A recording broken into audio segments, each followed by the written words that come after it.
Amigos, muy buenas noches. Tengan ustedes pues felices fiestas patrias. Hayan tenido también, pero sigámosla teniendo, no importa. La patria es toda la vida. Hoy se cierra un fin de semana largo que ha tenido esta particularidad de ser fiestas patrias, el primer año de gobierno del presidente Kuczynski, cambios ministeriales, mensaje a la nación, nueva presidencia en el Congreso de la República.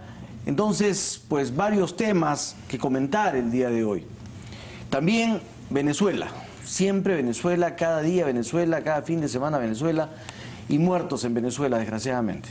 Varios muertos en esto que persiste Maduro, la Asamblea Constituyente, y pues un proceso que lamentablemente es absolutamente doloroso para el pueblo de Venezuela y obviamente para América Latina.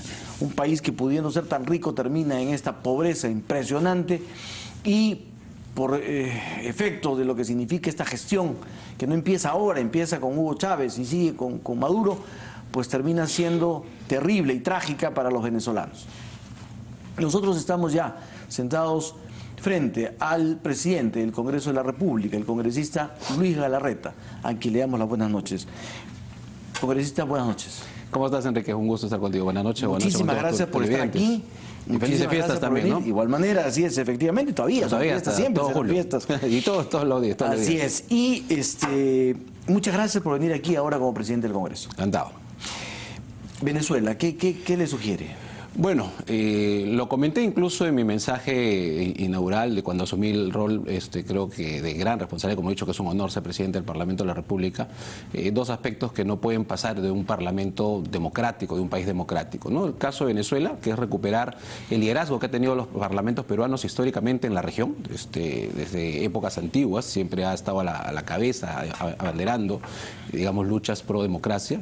Yo acabo de conversar con Antonio Ledesma hace 4 horas, más o menos 5 horas antes de los resultados finales, todo el evento. Siempre la preocupación, hemos quedado en conversar con los venezolanos que están aquí en el Perú, los voy a recibir próximamente. Entonces, es uno de los temas que básicamente lo he visto y creo que hay que saludar que el gobierno haya señalado a través de su Cancillería que no va a reconocer estos resultados, porque no podemos reconocer semejante barbaridad. Y creo que el gobierno, como opinión, porque eso le corresponde al Ejecutivo, sí debería pedir la salida ya del embajador venezolano del Perú. Creo que esa es la decisión que deberíamos tomar. Yo voy a tratar de conversar con presidentes de otros parlamentos, que es lo que he señalado en mi discurso inicial, porque no puede ser solamente aprobar mociones de solidaridad. Ahí no vamos a hacer, eso no sirve para nada. No va a servir para nada, absolutamente para nada, que es lo que le comentaba Antonio Ledesma ahora por teléfono. Pero bueno, y otro tema que habías mencionado también es el caso de nuestros héroes. Es decir, mi gestión como presidente del Congreso, que lo hablaremos después, más adelante seguro, no podemos pasar como que en el Perú no pasó nada y no hay héroes que todavía tienen muchos problemas, que hay normas que han salido a favor de ellos, me refiero tanto, digamos, personas que fallecieron para sus deudos o que quedaron con algunos problemas físicos y que en general no se está viendo la forma como debería verse, ¿no? Un país que aspira al desarrollo, que tiene sólidos sus pilares democráticos, que es lo que queremos. Nuestros héroes deberían tener, como lo dijo Hernando de Soto en una charla en la San Ignacio de Loyola, una avenida de bustos de puros héroes como lo tienen otros países, ¿no? Acá todavía no estamos en eso, no tenemos solo el ojo que llora, ¿no? Congresista Galarreta, voy a empezar por algunas preguntas generales. ¿Por qué fue usted elegido en Fuerza Popular en lugar de Cecilia Chacón? Bueno, aprovecho en saludar a Cecilia, que estuvo en varios programas respondiendo muchas preguntas y diciendo cosas como ella y otros congresistas como Miki Torres, en general la bancada respaldando mi postulación. No, lo que hemos señalado, y lo ha dicho muy bien Cecilia, y no, esto no es una crítica, sino estoy diciendo lo que ha pasado, es que más se genera a veces, digamos, a nivel mediático, que una noticia, claro, como no la cierran, porque no es ni verdad ni falso, se puede crecer y yo veía que los medios decían los candidatos son fulano, sultán y mangano. Miki Torres creo que habló contigo por teléfono el domingo pasado, ¿no es cierto? Okay. Sí. Y él te decía, no, yo no estoy postulando, pero ya él estaba en el bolo y él no estaba postulando. Lo que ha habido en Fuerza Popular, en un partido sólido y democrático, es que durante las últimas semanas ha habido, seguro, entre todos los parlamentarios han llegado a intercambiar opiniones que uno se da cuenta. En la reunión de la bancada fue casi de 60 y tantos parlamentarios y hubo una unanimidad, y como lo han dicho algunos, no me gusta decirlo yo, pero fue aplaudida y de pie. Fue ¿no? elección... Entonces, ¿Un voto de un congresista? Claro, o sea, es decir, los parlamentarios votan dentro de la bancada y cuando sale la propuesta, ¿no es cierto? ¿Quién la hizo? La propuesta la hace Keiko Fujimori. Yo lo he dicho en mi anuncio. Ella propuso a Luis Galarreta. El 26 de julio. Ella propuso a Luis Galarreta. Claro, lo que pasa es que, digamos, se delegó en la presidenta del partido hacer las propuestas. ¿Influyó? Y ahí tiene que ver mucho que definitivamente la propia Cecilia no postula, como diciendo yo quiero que me propongan, y además recogió un poco la opinión, imagino, de los parlamentarios, porque si no, no tengan la menor duda. Yo he perdido en las internas de Fuerza Popular en otros temas. Ha habido decisiones que han tenido abstenciones. Acá ha sido por unanimidad. Entonces, ¿Influyó de alguna manera esa confrontación, esa belicosidad con el gobierno y la pasión que le puso usted a la defensa de Keiko frente a Kenji? A ver, yo le pongo pasión a todo lo que hago, para empezar, desde que nací. Y eso me lo enseñaron en mi casa. Pero quiero aprovechar, Enrique, lo que me dices, que lo comentaba hoy día en un medio escrito. Yo soy exactamente el mismo político, obviamente más maduro. Alguna vez me he equivocado, alguna vez he tomado mal algunas cosas que no debía haberlo tomado. Pero yo he sido muy crítico del gobierno del presidente García. En la entrevista que tengo hoy día en un medio escrito, me faltó decir que he sido mucho más crítico con el gobierno de Humala. Pero he sido muchísimo más crítico, Patricia, aquí, pero Mariela ha estado creo que está de descanso. He sido muchísimo más crítico con Humala que con el gobierno del presidente Kuczynski, pero muchísimo más crítico. Lo que pasa que ahora, y te lo digo, ha habido mucho más medios defendiendo al gobierno, que es su derecho, pero por eso se puede haber percibido de esa manera. Pero yo siempre he sido un crítico. Ahora, el rol, Enrique, del vocero de oposición, el látigo que le llaman en muchas partes del país, es un rol. Cuando uno escucha lo que le dice el jefe de la bancada del PSOE a Rajoy, en un debate en el Parlamento español, yo siento que a veces falta mucha cultura política en el Perú. Pero no tiene nada que ver eso, sino lo que la propia bancada ha analizado y lo que la propuesta tuvo unanimidad y tuvo un respaldo bastante fuerte. Ahora, ¿se le ha recordado a usted su paso por varios partidos y hasta sus duras expresiones con el fujimorismo? ¿Se arrepiente de todo ello? No, de mi paso, mira, yo aparte de los principios que me dieron en mi casa, lo he señalado también en esta entrevista, Enrique, te lo digo, yo he tenido la suerte de crecer políticamente con un hombre honorable como es Rey, Rafael Rey, que me enseñó mucho, y esa es una de las cosas que uno va aprendiendo en el camino, y que Renovación pues ya no existe como partido, postuló al lado de Fuerza Popular en el 2011. Quienes realmente no tengan este sesgo antifujimorista, se van a dar cuenta que mi formación política y cómo he defendido posiciones del fujimorismo en los 90 y discrepo hasta ahora con temas relacionados a errores o a delitos o sobre todo institucionales, se van a dar cuenta que dentro de Fuerza Popular es casi natural que esté hoy día dentro de Fuerza Popular. Mi paso por el PPC, con quien tengo muchos amigos, fue un paso corto, pero se han inventado que yo he estado en varios partidos, en 5 partidos. Y no me preocupa de las redes sociales porque ahí muchos retuitean cualquier cosa. Me preocupa de gente que hace columnas. Porque dicen fue pepecista y pepecausa y ahora es de Fuerza Popular. El pepecaucismo fue una alianza política. O sea, yo nunca he pertenecido al partido del presidente constitucional. Lo apoyamos porque fue el candidato elegido por los dirigentes de 4 partidos. Y entonces mezclan una cosa, todo, como lo digo también en esa entrevista, porque no soportan pero que haya decidido Pedro Pablo. Lourdes Flores, Yehude Simón, Humberto Lay y César Acuña deciden ir en alianza con Pedro Pablo. Y yo, militante del PPC y postulante al Congreso, voy a defender a mi candidato a la presidencia. Eso es lo más lógico, ¿no? Entonces, pero ¿no se arrepiente de ninguno de esos cambios? No. Yo, como te digo, en el caso de Renovación con Rafael, tengo la suerte hasta ahora, siempre conversamos y con Rafael siempre yo le tengo mucha gratitud, pero tuve la suerte de formarme con los valores políticos que a veces no se encuentran en muchos casos. Se ha señalado que cuando Alberto Fujimori ha hablado de los infraternos y desleales, que son otros, ha dicho, se ha referido, entre otros, a usted. No. Y como que a él, eso me lo han dicho, le molesta que alguien que recién ha llegado termine siendo vocero, ¿no es cierto?, del fujimorismo, teniendo a otras figuras muy antiguas. Ahora imagínense, ahora que es presidente del Congreso por el fujimorismo, lo que puede decir. Eso ¿A usted le impacta? No, ya, digamos, aprovecho porque tú eres un periodista serio, porque estos temas ya son un poco más de atrás, pero, Sí. pero es bueno aclararlos. No, yo no lo considero así, yo tengo el mayor de los respetos por el presidente Fujimori, creo que el balance de su gobierno es muy positivo. Repito, ha habido delitos, por lo cual gente que está presa, pero creo que el país le debe mucho al presidente Fujimori. Pero más allá de hablar de...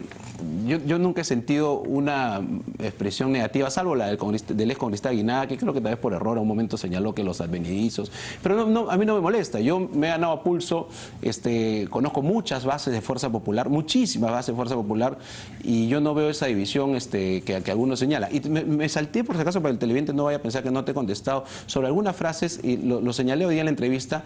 En algún momento, Carlos Chipoco, que era el jefe de la campaña de Lourdes Flores a la alcaldía, se entró a la alcaldía a competir con Curi. Y la idea era, y así fue abiertamente, fue no solamente Curi, sino también, digamos, dirigir un poco el golpe hacia el fujimorismo en ese momento, Fuerza Popular, Keiko Fujimori, año 2010, porque querías captar el sector anti, para que no vaya con Susana Villarán, sino que Lourdes crezca. Y sí, esas palabras me puedo arrepentir porque yo conocía a Keiko en el Congreso, pero no conocía como la conozco ahora, que cada vez que la he conocido más me doy cuenta de su honorabilidad, de su capacidad, de su liderazgo. ¿Ha cambiado usted de opinión con respecto a ella?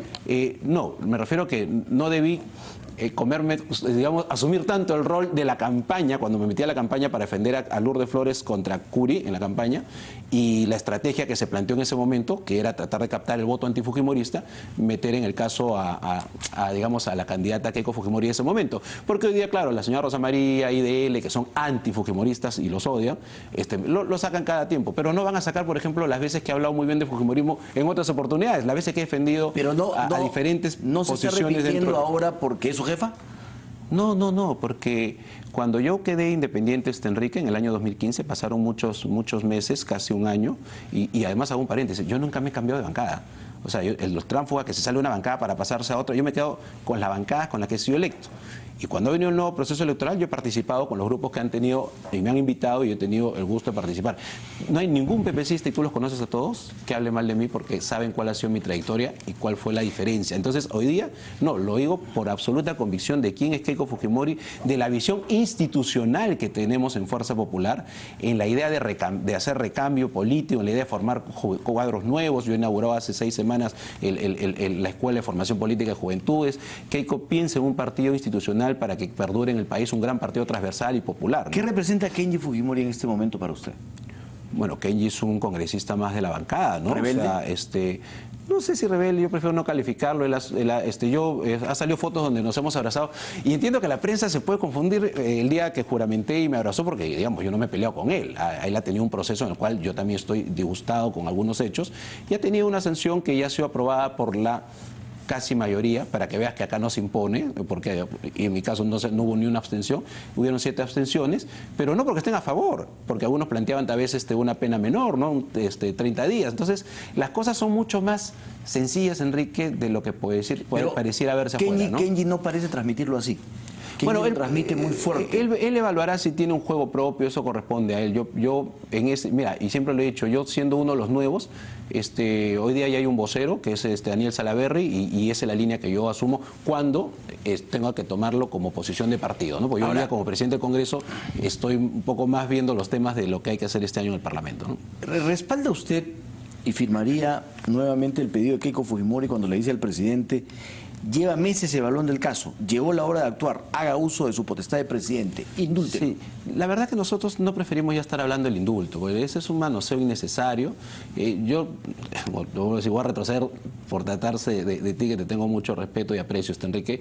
Yo soy una persona que está a favor del indulto hace muchos años, sin pensar, te hablo del 2014 o 15, con Javier Bedoya, me recuerdo que conversábamos en una entrevista y estábamos a favor del indulto, hay varias personas, no porque esté ahora en Fuerza Popular, pero prefiero no tocar el tema si es que no hay una decisión tomada. A mí me parecería me gustaría ver al presidente Fujimori en libertad, creo que ya ha pagado la pena que corresponde.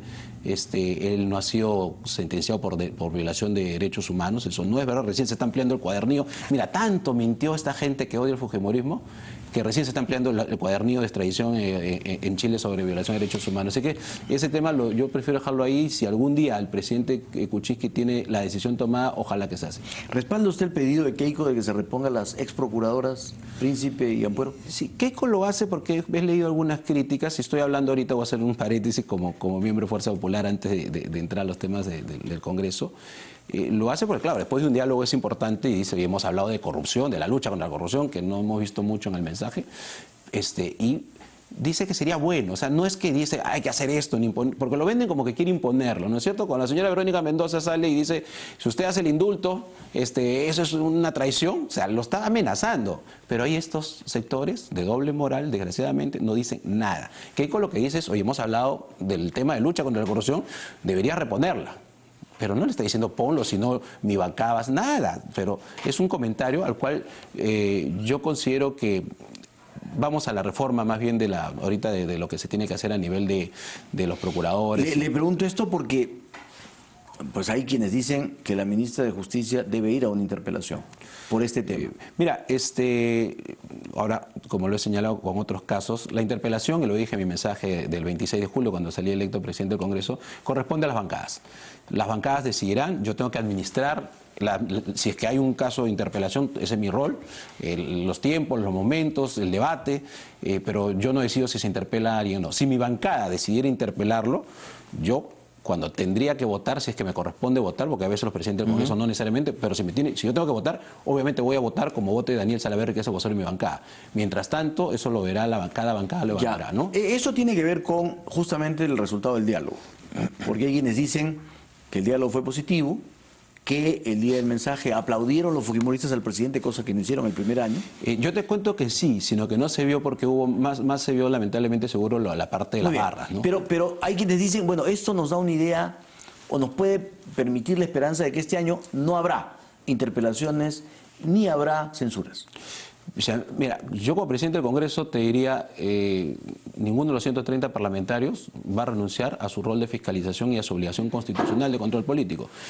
Dependerá qué deciden la bancada, pero yo te digo, si sale un audio donde un ministro de Economía está de alguna manera presionando para que a un contralor, para que se haga un informe, me imagino que alguna bancada va a querer interpelarlo, pero no me corresponde a mí hoy día ya encabezar la crítica o la opinión hacia favor de la interpelación. Pero si me aíslo como congresista y te digo, ¿qué pasa en un audio así? ¿No lo voy a interpelar? De eso yo no creo que se haya hablado y se haya dicho, no voy a interpelar a nadie, así veamos hechos que sean absolutamente serios o graves que tengan que verse en el Parlamento. Yo creo por ejemplo, que por ahí no le pregunto, ¿no? La huelga en educación, del sector educación. Claro, esa es una huelga que está durando mucho tiempo. Sí. Se dice que incluso con participación del MOADEF, de Sendero, infiltrados. En fin, en ese caso, por ejemplo, ¿la ministra de Educación está bien respaldada por el presidente manteniéndola en el gabinete o merecería ir a dar explicaciones en una interpelación al Congreso, habida cuenta del riesgo de que miles de estudiantes escolares pierdan el año? A ver, dejando claro que eso va a depender de lo que cualquiera de las 6 bancadas, o las 5, porque el gobierno no va a hacer eso, decidan hacer. Una interpelación no necesariamente, yo no le vería lógica, pero es su derecho, cualquier parlamentario, cualquier grupo parlamentario, tiene que ir porque discrepes con la política del sector. Puede ir invitado para que explique, porque tú puedes discrepar con la política, pero por eso no lo vas a interpelar. Si no hubiéramos interpelado pues hasta a 12 ministros, no a 4, no a 3, porque hay muchas discrepancias en varios temas.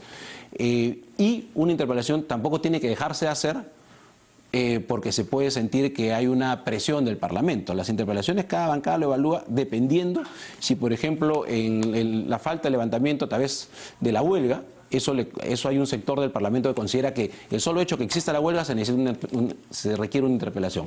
Pero eso lo ve cada grupo parlamentario. Eso no puede, ¿Usted cree que está bien respaldada la ministra?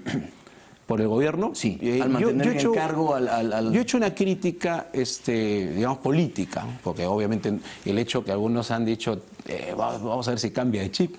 En la presidencia del Congreso yo sigo siendo el mismo. Miki Torres, le agradezco, en una entrevista decía muy claro, la ley de reconstrucción que salió en 24 horas, o sea, ven a Galarreta cuando tiene que cumplir su rol de crítica al gobierno, pero los temas que el gobierno ha sacado en el Congreso los hace con los congresistas, y entre ellos yo que tengo que coordinar con otras bancadas para aprobar sus normas, porque mi trabajo es coordinar, articular, como vocero, ese era mi trabajo también, y sacar las normas que el gobierno necesitaba y le hemos apoyado. Entonces, yo, la verdad, mi crítica política era que se ha perdido una oportunidad en el cambio de gabinete de sectores, que más allá de juzgar a la persona, pueden haber necesitado un recambio y que digamos, una decisión política a favor del gobierno. Si no la ha querido hacer... O sea, ¿a usted le parece yo creo que esa reestructuración ha sido insuficiente? Yo creo que han pedido la oportunidad de dos sectores... ¿Qué sectores? Salud, yo creo que salud y educación, los sectores sociales, porque se habla de una gran revolución social y cambian a la ministra de Desarrollo Social.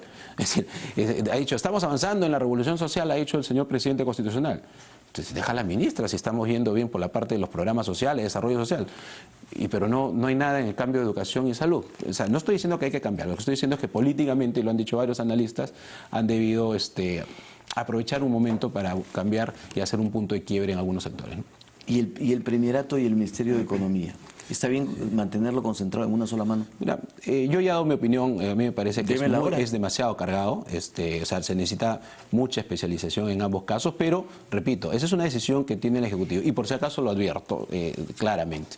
Eso no quiere decir que yo no vaya a coordinar con alguno de estos ministros que estoy hablando, porque mi obligación, más allá de mi opinión política, mi obligación como jefe o cabeza de un poder del Estado, es seguir coordinando los temas, porque la decisión es del Ejecutivo. A mí me parece que es un error del Ejecutivo, pero porque sea un error, no vamos a decir, entonces cierro la puerta del Congreso y ya no podemos conversar, ¿no? Por eso, pero ¿por qué es un error del Ejecutivo mantener dos ministerios en una sola mano? Pues puede distraer demasiado, es concentración de demasiado poder, ¿no? Pero ya eso depende, como te digo, del Ejecutivo, ¿no? Finalmente, vamos a ver los resultados, ¿no? Nos han dejado, por ejemplo, unos proyectos que vamos a darle prioridad, no solo porque el reglamento lo obliga, sino porque es la vocación de nuestra mesa directiva que estos temas se vean rápidamente, ¿no? Si usted tuviera que... Perdón, y la aprobación o no depende de las bancadas, vuelvo a repetir. Yo voy a tratar en lo posible, y cada vez que venga acá, de explicarle al televidente, porque se confunden los roles. Yo me acuerdo que a la expresidenta Luz Salgado, quien ha hecho una gran labor, a veces la gente de gobierno la llamaba para ver si ella lo apoyaba en la aprobación de una norma. Y ella le decía, pues eso tienes que hablar con el vocero. No, yo no soy la... Y ahora yo, como presidente del Congreso, yo no decido si los 5 proyectos se van a aprobar. Lo que busco es que hayan reuniones, que se debata, que se vean lo más rápido posible. Pero si no hay mayoría que quieran aprobar o parcialmente aprobar, eso depende de la bancada, ¿no? Si usted tuviera que comparar el primer año de este gobierno con el primer año del gobierno de Ollantumala, ¿cuál de los dos le parece mejor?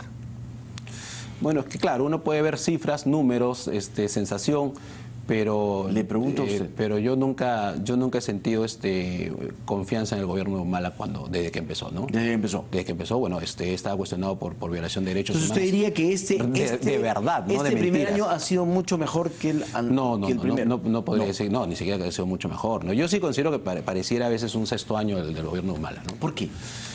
Porque no han sabido hacer un punto de quiebre con el gobierno anterior de inicio. Acuérdate que fui yo, ¿no? A quien algunos cuestionan la dureza, quien exigió al premier Zavala en el primer debate en el Congreso, a nombre de la bancada de Fuerza Popular, que nos diga cómo recibían el gobierno, si no, no le damos el voto de confianza.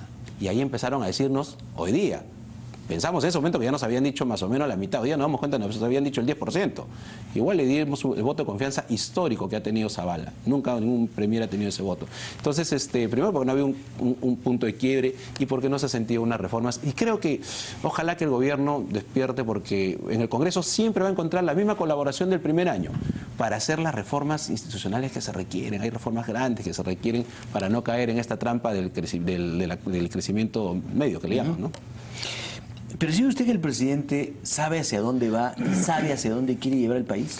Mira, cuando yo lo escuché en el discurso al presidente constitucional, como crítica política, hablar de salud, yo pensé que me hablaba de otro país, ¿no? Porque me hablaba, claro, de 7.000 ampollas, pues son cosas que no se sienten, muy pequeñas, ¿no? Entonces, pareciera, y siempre lo he dicho, que no hay un norte muy claro. Yo espero que esto se revierta, yo espero que este año perdido, digamos, de alguna manera por no tener un análisis correcto de cómo iban a recibir el gobierno. Acuérdate que se habló de un punto de IGB, se le dio las facultades y hoy día... ¿Pero ya usted se dan cree cuenta que es no. solamente un problema de análisis del pasado o es falta de visión hacia el futuro? No, digamos, que no tenían claro cómo habían recibido y cómo enfocar el futuro. No, básicamente es el futuro, ¿no? O sea, porque lo que yo siento es el tema del norte. Espero que se solucione, ¿no? Yo, repito, desde el Parlamento se van a dar todas las posibilidades y facilidades, pero los proyectos tienen que mandar el Ejecutivo. Nosotros no tenemos iniciativa de gasto. Entonces nosotros no podemos, además por la ley específica del Poder Ejecutivo, tampoco modificar algunas normas. Yo recuerdo que nuestra lideresa, en este caso estoy hablando como Fuerza Popular, entre las cosas que conversaron, hablaron de reestructurar algunas instituciones para la microcorrupción, ¿no? Para estar atentos, tipo Indecopi, tipo SUNAR, los organismos menores. Ojalá que lleguen estas reformas, han llegado 5, que creo que todavía son muy pocas de las que creo que se han conversado. ¿Le decepcionó el mensaje? No sé si el término decepcionar, ya que no le gustan algunos términos, ¿no? Pero sí, yo esperaba más, mejor dicho, esperaba más. Esperaba un mensaje un poco más, no, por si acaso algunos creen que esperaban que se latigue el presidente. No, esperaba un mensaje con más consistencia. O sea, con más claridad de saber lo que consistencia de lo que a dónde apunta en cada tema, ¿no? Porque habían buenas intenciones, pero no termina para mí de... ¿Continuismo diría usted? ¿Continuismo del gobierno anterior o continuismo del primer año? No, yo creo que de todas maneras sí se sentía que se ha dado cuenta que es un año que le ha ido mal. O sea, de todas maneras se siente que van a hacer un esfuerzo por hacer algo mejor, pero no sentiste en el mensaje qué o cómo. Pero sí te das cuenta que se están dando cuenta que hay un año complicado, han perdido un año y que ha estado complicado. Claro, le ponen el tema del niño, que es verdad, el tema de la gran corrupción, pero ojo que cuando lo de la gran corrupción ya venía de antes, ¿eh? Ya el presidente constitucional asume el mandato hace un año, cuando ya el tema de Odebrecht ya venía pero embalsado, y todos en el sector privado saben más o menos quiénes estaban metidos en el tema, no sea complicados de alguna manera, ¿no? Usted ha sido integrante y presidente incluso de varias comisiones de economía. Sí, presidente. Exactamente, en varios parlamentos. Por lo hecho hasta ahora, ¿diría usted que el país está en buenas manos en materia económica? No, yo creo que ha sido un año muy complicado. La presión tributaria ha bajado, ha disminuido, la recaudación. Yo siento que por eso vienen los problemas sociales. Lo explicaba Elmer Cuba la vez pasada en una reunión que también tuvimos, muy clara, porque hay unas demandas y huelgas porque hay menos medicinas y porque se ha parado el ministro Torne, más allá del problema allá no anecdótico, pero complicado que tuvo, paró el gasto público en un momento que era el menos indicado. Por eso que ahora no pueden bajar un punto del IGB. Cuando nosotros decíamos, si vas a bajar un punto del IGB, no es el momento por cómo viene la situación, o por lo menos úsalo para un tema de reforma previsional. Tú debes recordar este gran debate que me parece mucho mejor un punto del IGB a tu cuenta individual. O sea, yo arriesgaré un punto del IGB para eso, ¿no? Pero siento que el tema económico, el ministro Torne no lo ha manejado muy bien, y ojalá que el análisis sea correcto, porque si no las propuestas de cambio no van a ser las correctas, ¿no? Es curioso que en medio de tantos economistas lo que no haya ido bien haya sido la economía. Sí, a mí también me sorprende. ¿Por qué? No sé si... y varios, ¿no? El mismo presidente de la República, ¿no? O sea, yo no sé si estaban más acostumbrados, digamos, a tomar partes de las decisiones y no el conjunto. O sea, estamos ahora hablando de que algunos que han sido ministros o que han estado en el sector empresarial hoy día son los del gobierno. Antes este sector lo que hacía era, o tenía 1 o 2 ministros cercanos, o tenían que coordinar con los poderes públicos. Ahora son quienes han asumido el gobierno, básicamente un determinado sector, ¿no? que además eso es el derecho. Y creo que ahí ellos, creo, más bien no han cambiado el chip, y creo que le falta mucho político también, ¿no? ¿En qué sentido? Por ejemplo, el de tener claro de hacer... Nosotros le hemos dado facultades, el Parlamento, el año pasado. Facultades para el tema económico. Y ninguna de las propuestas que han utilizado con nuestras facultades como Congreso le ha servido para salir adelante. Pero cuando uno vio los decretos legislativos, no había ninguno que vaya realmente hacia algo. Por ejemplo, la reforma previsional, que vaya orientada a un punto del IGB. Porque como hay tanta informalidad, los únicos que van a pagar de su sueldo y que le descuenten son los formales, que es pequeño. Ese tipo, no hay convicción de hacer reformas fuertes y grandes, y creo que ahí hay un error. ¿Por qué cree que es esto? Habiendo gente que, como usted mucho dice, técnico conoce también, el pero tema. tal vez muy técnico, o se han estado yendo por temas que no quiero entrar a debates ahorita amplios, pero se han ido más por temas en materia de educación que les han generado problemas, orientados más, por ejemplo, a temas de currícula escolar. O sea, se han comprado, creo que pleitos que no son los trascendentales para el Perú. Y eso, y en materia económica, con mayor razón, ¿no? Creo que esa tal vez es la falta de tener gente con más olfato político y social. Es decir, qué es lo que le interesa a la gente. Se han entrampado en 4 proyectos, como decía Juan Mendoza, que vienen del gobierno anterior, que encima ya sabemos que están pésimos, porque eso es lo que decía el audio, cuando hay muchos otros proyectos que generan, claro, ir a conversar con las organizaciones sociales, con la gente, con el pueblo. Ese trabajo no lo quieren hacer para destrabar más bien otros proyectos. Creo que ahora han dicho que lo van a tratar de hacer. Pero lo que usted nos dice es que están viendo la cosa un poco más pequeña. Es decir, ¿no ha tenido capacidad este gobierno de establecer prioridades? Mira, para luchar contra la cosa macro. Para luchar contra la corrupción le dieron al señor Vega un tiempo para que elabore unas propuestas. Ahí ha sentido la contundencia de esa lucha contra la corrupción. Después, ¿cuál fue una, digamos, alternativa novedosa que dijeron? Lo mismo que dijo Susana Villarán, vamos a hacer nuestras agendas públicas, donde no estaban seguros las reuniones con el Contralor, ¿no? Entonces, para transparencia. Entonces, apuntan a temas que espero, la verdad, lo digo con sinceridad, y ahorita te lo digo como Fuerza Popular, seguro que el propio vocero de la bancada lo dirá. Nosotros tenemos esperanza que el gobierno cambie. O sea, a nosotros nos interesa el país, nos preocupa el país, y por eso, desde el Congreso, pero nosotros no tenemos iniciativa de gasto. O sea, no nos miren digamos, al Parlamento como, oye, pues ustedes ayúdenle un poquito. ¿Qué más ayudan? Si le podemos dar todas las facultades. ¿Ustedes han visto un gobierno muy reactivo? El primer ministro dice que es un problema de comunicación. ¿Ha sido solo de comunicación? No he entrado tanto al detalle, la verdad te lo digo con sinceridad, Enrique, pero de comunicación a la población, no, yo no creo que solamente sea un problema de comunicación. Hubo mucha creatividad para la comunicación, hubo gimnasia rítmica al comienzo, o sea, estrategia de comunicación hubo, lo que pasa es que se han ido igual, ese es otro ejemplo, te vas por la tangente. Creo que le ha faltado mucho de sensibilidad, el olfato político y sensibilidad social para que estos tecnócratas puedan caminar, pero lo cierro de nuevo, esperando que por el país esto mejore, ¿no? Pero las reformas y las soluciones tienen que venir, lo que corresponda en materia del Congreso serán del Congreso. Caso la reforma de la Contraloría. Yo me voy a reunir, aprovecho en contarte, Enrique, con todas las bancadas. Empiezo el martes, el miércoles, ya he hablado, me falta solamente conversar con un vocero más. Reunirme me refiero a ir a la bancada y escuchar a los 17 de PPK, a los 5 del APRA, a los 5 de Acción Popular, porque creo que ese es parte del rol que tengo que asumir. Y ahí también conversar lo que he señalado, que es la agenda parlamentaria, que es esta agenda que te ordena el trabajo parlamentario y donde pones 5 o 6 temas, no 500, para sacar como reforma el año. Uno de ellos tiene que ser la reforma de la Contraloría. Entonces, ahí eso sí puede ser porque, digamos, por el lado del Congreso, porque las bancadas pueden presentar iniciativas. Pero, por ejemplo, para mejorar pensiones, hay cosas que no corresponde al legislativo destrabar proyectos. Entonces, el Ejecutivo puede mandar algunos temas que tienen iniciativa de gasto. ¿Le genera confianza el sector salud? ¿El manejo del sector salud, el manejo ejecutivo del sector salud? Mira, el sector salud, y lo dije en mi discurso a título personal, quiero trabajar el tema porque digamos, no me voy a descuidar de lo que es mi trabajo como congresista.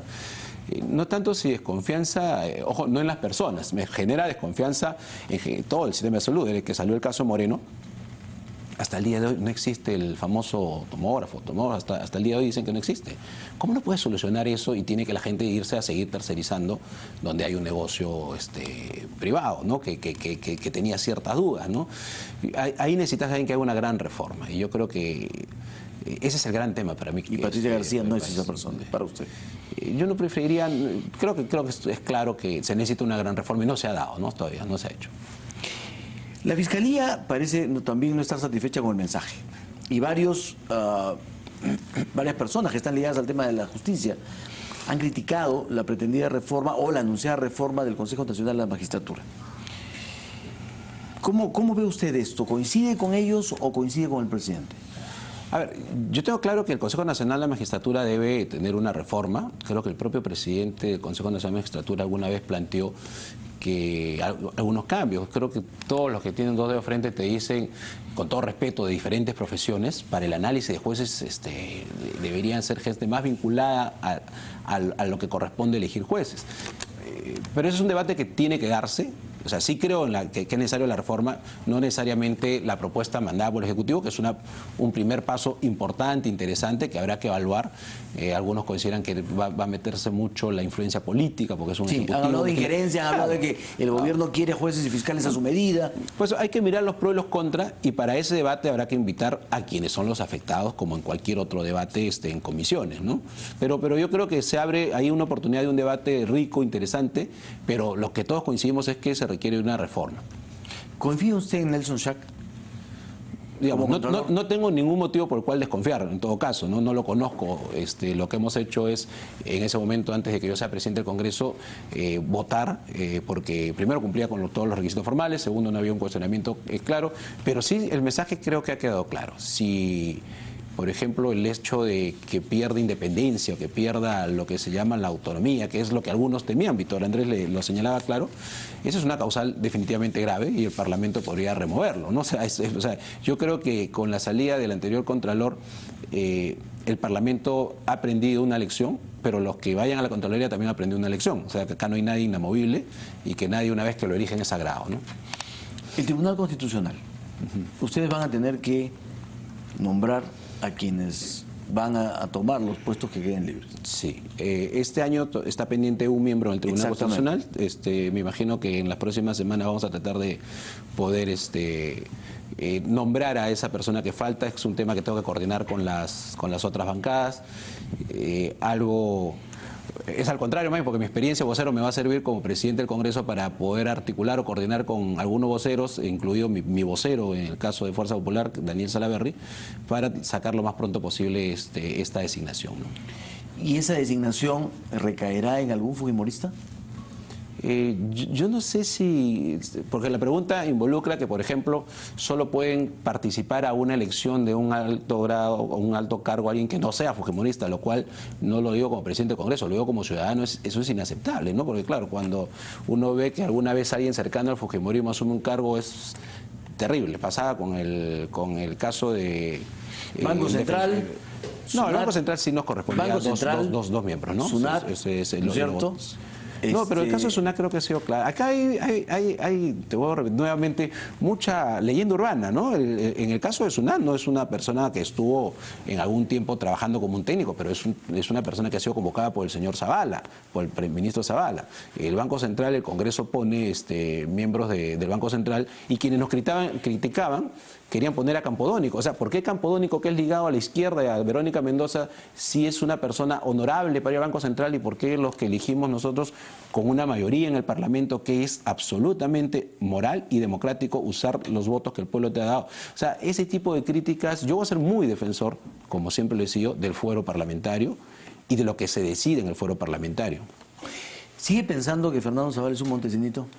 Es un caso, es un tema, perdón, en el que yo he conversado con Fernando. Obviamente he señalado, estas críticas nacen en un momento que hoy día, cuando hemos visto cómo han cambiado el escudo, ¿no es cierto?, que ha habido críticas a raíz del logo, y dicen, no, este es un logo, han salido 4 o 5 que hay un periodista, Martín, creo, Hidalgo, señala 4 o 5 que tienen la misma frase de contesta, ¿no? Ese es un center, pues, ¿no? Ese es un troll center, le dicen algunos, ¿no? Entonces, o sea, lo que había en ese momento... ¿Está seguro que el gobierno maneja lo que usted llama troll center? Termino lo que había. Lo que había es no solo sensación, sino ya para varios periodistas, no los que vemos normalmente, otros que tienen otros programas, gente que está, digamos, contratada para atacar a la oposición. El ministro de Defensa, el ministro Nieto Montesinos, dijo que había sido arreglado, ¿cierto? Salvador del Solar, cuando criticó a algunos ministros, el secretario general del partido de gobierno, Salvador Heresi, lo empezaron a criticar, y también dijo lo mismo. Así que, fuera del adjetivo, el cual yo lo retiro, o sea, lo retirado en su momento. ¿Siente que se excedió? Yo he conversado con eso. ¿Usted se excedió en eso? Sí, puede ser que no era el mejor adjetivo, porque además, lo que pasa es que él es el responsable político, ¿no? Entonces, pero no fue tampoco así. La entrevista, que algunas cosas, algunos viejos políticos me dicen, cuando sea en prensa, grábala tú también, porque a la hora que la transcriben no es exactamente lo que tú dices, ¿no? Porque no fue así, pero igual, eso es un tema que lo conversé con Fernando en su momento, pero nace algo que más bien sí deberíamos preocuparnos, que no es mi trabajo ahorita, pues será el trabajo de los voceros de la bancada, en saber quién está manejando esto, por ejemplo, que hemos visto en la defensa del escudo, ¿no? En estos cambios que han hecho el escudo. Y la misma frase toditos, ¿no? Entonces, ¿y para usted estos cambios en el escudo son malos? A mí no me parece, para eso son demasiado creativos, por eso te digo, hay una creatividad medio extraña, ¿no? De la gimnasia rítmica hasta estos cambios como para mostrar alguna novedad, pero... ¿Superficiales para usted? Yo creo que hay cosas más importantes. Que cambiar el escudo. Por supuesto, que no solo que cambiar el escudo, sino en general de otras cosas que se hacen. Pero aquí la denuncia, Enrique, era fondos públicos para contratar personas para la oposición, porque si hay gente que quiere cuestionar a la oposición y como a nosotros nos pueden decir lo que quieran cada vez que alguien manda un tuit, mientras que no sean fondos públicos, el cuestionamiento era eso, ¿no? Pero más allá del objetivo, ¿Sigue siendo el cuestionamiento? Yo he escuchado a varios voceros, al mismo Víctor Andrés, cuando Víctor Andrés hizo la denuncia del Chinchero, dice que aparecieron en su tuit 300 nuevos trolls, ¿no? Según palabras propias de Víctor Andrés, ¿no? Entonces, iba por ahí un poco el tema, ¿no? ¿Bicameralidad para el Congreso? No sé si es un tema que podamos debatir en este primer... ¿Pero usted está de acuerdo o está en contra? ¿Prefiere seguir con este sistema? Sí, yo creo que lo que se debe corregir es el tema de la segunda votación, ¿no? Que a veces se exonera de una primera a una segunda votación, se hace todo el mismo día, y salvo que sea urgente no debería hacerse, debería respetarse como se hacía el año pasado, el anteaño pasado, perdón, lo hacía la bancada de Fuerza Popular en ese momento. Pero yo creo que ahorita debemos entrar a unas reformas electorales. ¿Cuáles? Bueno, los plazos, el cronograma electoral, ya Miguel Torres ha avanzado mucho en la Comisión de Constitución para empezar a poner estos temas ya en el Pleno. Habrá que hacer sesiones especiales para ir avanzando los temas del Pleno, pero la reforma electoral va a seguir avanzando en la Comisión de Constitución. Ya han salido algunos dictámenes, esos deben ir al Pleno y la Comisión de Constitución va a continuar con los demás proyectos pendientes o temas pendientes, ¿no? ¿Usted es amigo del voto preferencial o prefiere eliminarlo? A mí, por lo mismo que soy muy institucionalista, a mí siempre me ha gustado, no me ha gustado el voto preferencial. O sea, yo confío más en los partidos, etcétera, pero soy muy respetuoso de lo que opina la mayoría en las bancadas. Y la mayoría, en las bancadas, cuando tú consultas, la mayoría está siempre a favor del voto preferencial. Bueno, yo soy elegido por voto preferencial. Pero claro, si tú haces una reforma y primero vas a consolidar partidos, a consolidar las organizaciones, en lugar de más bien cuestionarlas o darle más facilidad a estos movimientos que aparecen y desaparecen, sino más bien a los partidos ayudarlos a consolidar, definitivamente el camino a la desaparición del voto preferencial puede ser en su momento, ¿no? ¿Cuál será su agenda? Así, como lista de lavandería, de los temas que el Congreso va a trabajar. Bueno, tema de lucha contra la corrupción, que empieza con la reforma de la Contraloría, creo que es fundamental, y ahí se necesita un tema de transparencia. Uno no sabe qué pasa en esos hallazgos que se hacen, si están bien hechos o los hacen para después fastidiar, presionar a las autoridades, o cómo se levantan, si la levantan porque la autoridad cumplió o porque hubo un arreglo, o sea, que es lo que algunos cuestionan bajo la mesa. Entonces se necesita transparentar mucho eso, porque los ciudadanos no sabemos qué es lo que finalmente observa la Contraloría en un municipio, en un organismo público. La reforma electoral, que es un tema también en el que nosotros tenemos que abocarnos.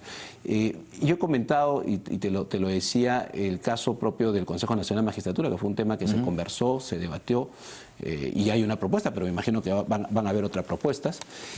Y mi ronda de reuniones empieza justo el martes, porque no quiero decir varias cosas más que probablemente coincidan con lo que las bancadas van a tener, así para que no piensen que yo soy el que está poniendo los temas. ¿Y la Procuraduría? ¿No? Bueno, la Procuraduría, ahí hay un gran debate, ¿no? Ahí sí creo que hubo un error en la redacción. ¿Debería ser autónoma la Procuraduría? Sí, hay un error en la redacción, en el resumen que se hace al final, creo que es el único error que he visto de lo que había declarado en esta entrevista. En otras he visto varias, pero en esta que hace la señorita Quispe, yo digo, en los temas de lucha contra la corrupción, narcotráfico, terrorismo, lavado, probablemente sí, y eso irán al debate y decidirán las bancadas, sí sea esta autonomía. Pero claro, en general una autonomía absoluta sí habría que evaluarlo, porque si yo soy un municipio y mi procurador después no me quiere hacer caso, al final pierdes el manejo de lo que es el procurador. El manejo me refiero en el buen sentido, ¿no? Porque uno legisla pensando bien, no legisla. Oye, dicen que el procurador es el abogado del Estado y por tanto tiene que estar del lado de su cliente. Sí, pero no del gobierno, pues. Entonces, hay una línea muy, muy invisible casi, que cuando tú como procurador, en tu trabajo, que es como abogado del Estado, encuentras a una persona del gobierno que debes también ser investigada, caso de la señora Heredia en su momento, y creo que ahora pasó en algunos casos con alguien, no sé si el propio presidente, que le pidieron la ampliación o la investigación. Entonces ahí viene la parte que yo le pierdo confianza y es legal, entonces tengo el marco formal y le retiro, pero que tú te quedas pensando si es el marco legal o es porque ha tocado a alguien adentro. Entonces, ahí es donde yo trabajaría y debatiría bien cómo esa línea tan delgadita gris lo dejo claro en autonomía para temas, repito, de gran corrupción, de lavado, de terrorismo, pero además la Procuraduría en general sí es bien peligrosa. Porque ha dicho, ¿usted sospecha de que la salida de Príncipe y Ampuero tiene que ver con una injerencia política? Estoy poniéndolo como ejemplo. Pero le pregunto, ¿tiene que ver, sospecha usted con injerencia política? A mí no me ha gustado la forma de la salida y prefiero que el vocero de la bancada a la cual yo pertenezco, que es Fuerza Popular, ponga la línea en ese tema. Finalmente, ¿le preocupa Movadef? Sí, por supuesto. Sí, ¿Le preocupa como un riesgo potencial importante? Mira, hoy día yo recordaba, estaba revisando unas cosas para venir ahora. En el año 2012 yo presidí la Comisión de Economía y aprobamos la eliminación de costas y costos e intereses, todos los gastos de la deuda de las personas, todos los que estuvieron en Tarata.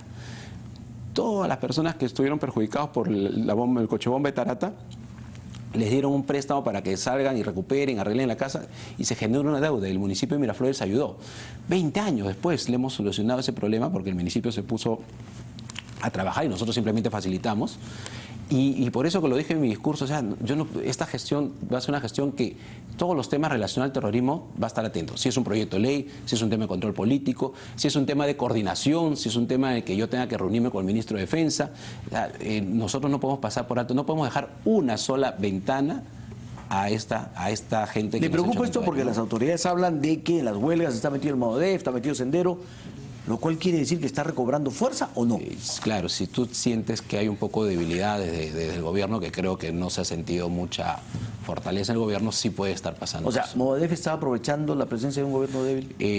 Hoy día puede estar aprovechando tal vez ausencias en sectores importantes como es el sector de educación. Es decir, ¿qué necesitas hacer en educación? Bueno, más presencia, porque si el camino está libre, se pueden estar articulando. Y eso fue uno de los motivos por el cual el ministro del Interior fue al Congreso de la República en el periodo pasado, ¿no? Y la última, porque habiendo sido usted una persona que ha manejado los temas económicos y tributarios, ¿a este gobierno le está faltando una reforma laboral como piden los empresarios o no? ¿No es necesario? No sé si como piden los empresarios. Una reforma laboral en general es en todo sentido, ¿no? Pero no para que le guste a los empresarios, sino para que facilite la formalización. Y dentro de esa reforma laboral, te voy a repetir, viene el caso del sistema previsional, porque si la gente avanza a su vejez y la formalidad es tan poca, vamos a tener un problema dentro de unos pocos años, ¿no es cierto? Ya lo empezamos a tener. ¿Y por qué no enfrenta el gobierno el tema laboral? Porque o no lo ha visto o tiene miedo a que lo vean mal. Y entonces tienen que empezar un trabajo a correr la cancha, pues tienen que empezar a reunirse con las asociaciones de jóvenes, con los sindicatos. Primero tienes que socializar tus ideas, digamos. Pero la ley de promoción laboral juvenil, ustedes la rechazaron, por ejemplo. En el Congreso pasado.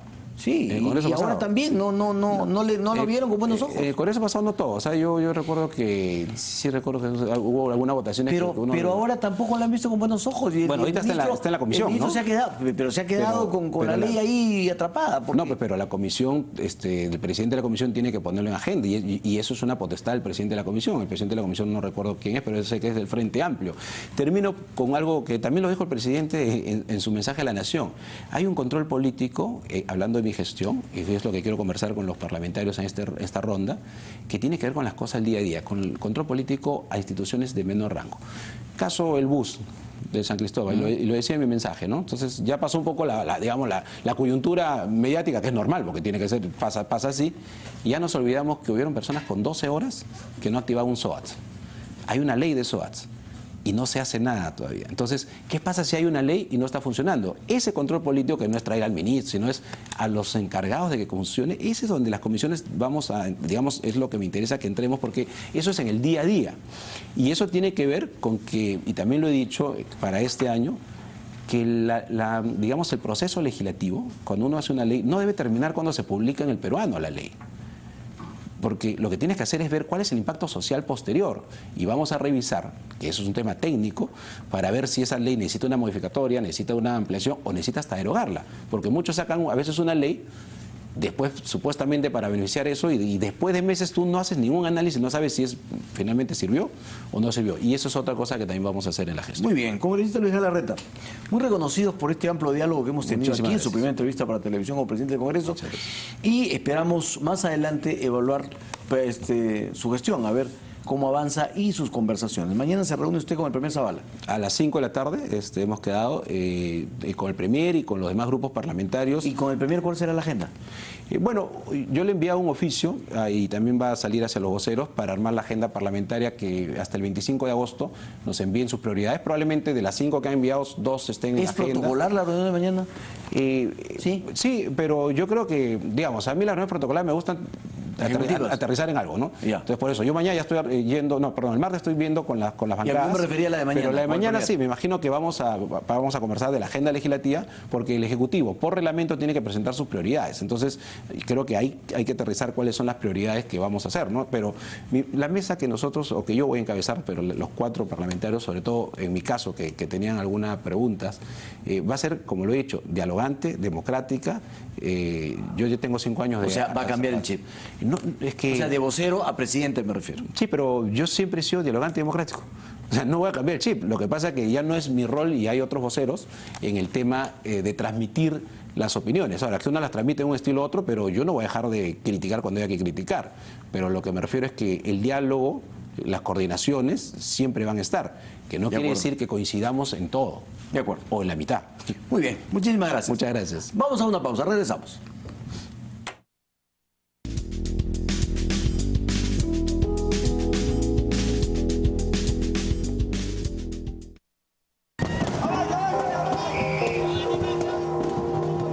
Estaba clausurado. Mentira, mentira, yo trabajo aquí.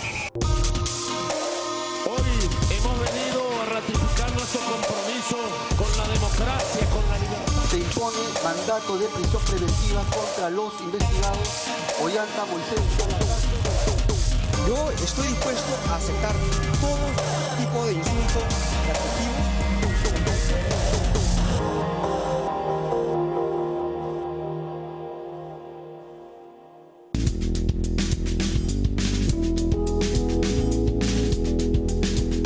Amigos, estamos en la línea telefónica con el doctor Walter Albán. Doctor Albán, ¿cómo está usted? Muy buenas noches. Buenas noches, Enrique. Un gusto saludarlo. Como ustedes saben, el doctor Albán ha ocupado diversos cargos como la Defensoría del Pueblo, también ha sido ministro de Estado y ahora es el presidente de Proética. Don Walter Albán, hay unas críticas que se hace al discurso del presidente relacionado por parte de la Fiscalía con el tema de lucha contra la corrupción y por parte de varias personas ligadas a los temas legales y judiciales por esta propuesta de reforma del Consejo Nacional de la Magistratura. ¿Cuál es su opinión en ambas críticas? Bueno, creo que habrá que coincidir en que no se ha explicitado ninguna estrategia en torno a la lucha contra la corrupción. Se han mencionado algunos temas que están dentro de esta agenda, pero no se ha dicho exactamente qué se pretende al respecto. Y en lo que toca al Consejo de la Magistratura, no se está abordando lo fundamental, que es la actual composición de este Consejo, donde hay varias personas, la mayoría de ellas, diría yo, cuestionables y ya cuestionadas, ¿no? Esto era lo que urgía atender y en cualquier plan de anticorrupción esto tendría que haber sido considerado. Por otro lado, como ya se ha señalado, la composición del Consejo de la Magistratura la establece la Constitución y allí se habla de representación de colegios profesionales y universidades. El recorte para dejar solo en 5 miembros y que estos se completen con un representante del Parlamento y otro por parte del Poder Ejecutivo, tiende más bien a, digamos, retroceder respecto al avance que significó la composición que actualmente señala la Constitución.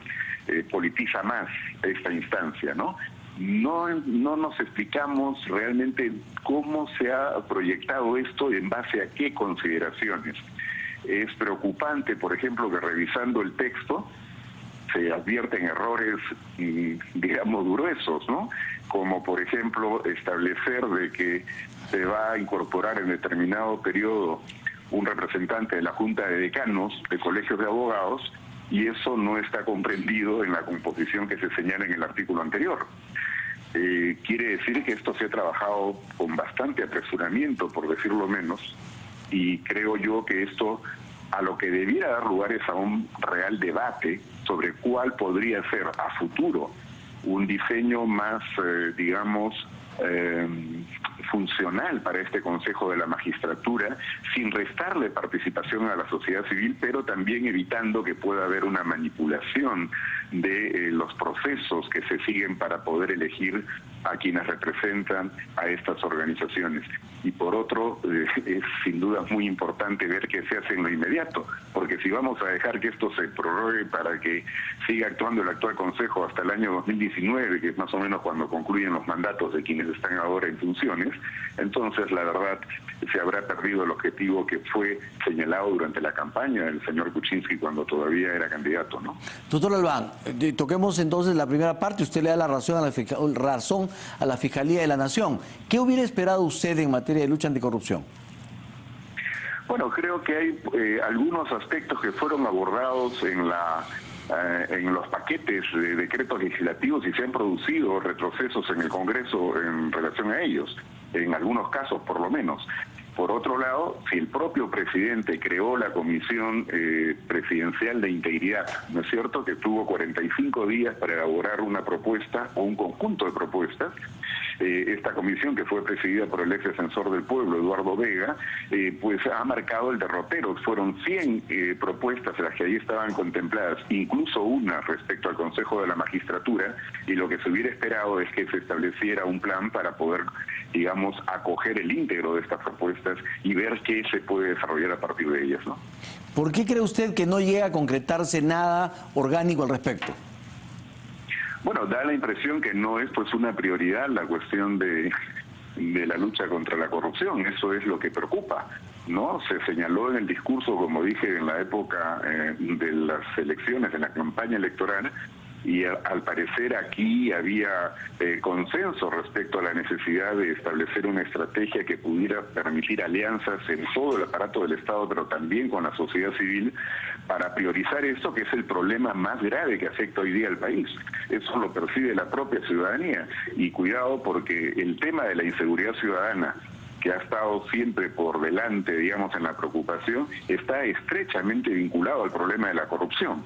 De manera que si no se aborda esto con toda la prioridad del caso, lo más probable es que tampoco se pueda avanzar en el tema de inseguridad, ¿no?